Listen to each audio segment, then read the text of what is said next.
Savez-vous pourquoi le messager d'Allah, paix et bénédiction d'Allah sur lui, a strictement interdit de toucher une femme qui ne vous est pas licite? Cette interdiction n'est pas simplement une règle religieuse, mais elle a des implications profondes pour nos cœurs, nos âmes et nos actions.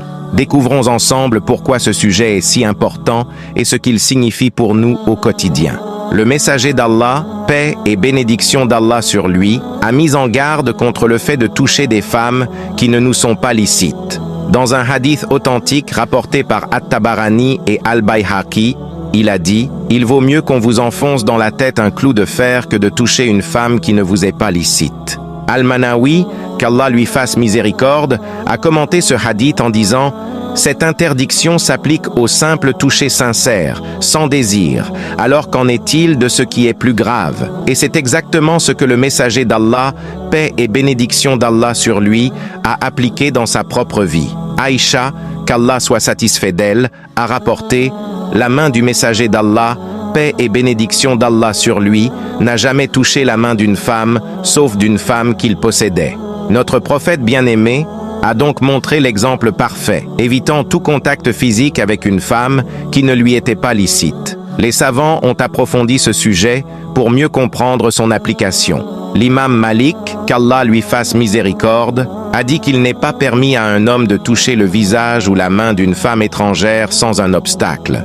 Shafi'i, qu'Allah lui fasse miséricorde, considère que le simple contact annule l'ablution, même s'il n'y a pas de désir. Abu Hanifa, quant à lui, estime que le contact en lui-même n'annule pas l'ablution, même s'il y a du désir. L'imam Malik fait une distinction. Si le contact est accompagné de désir, il annule l'ablution, sinon il ne l'annule pas. Ces divergences montrent la richesse et la profondeur des discussions juridiques dans notre tradition. Cependant, pour éviter toute ambiguïté, il est préférable de suivre l'exemple du prophète, paix et bénédiction d'Allah sur lui, et d'éviter la poignée de main.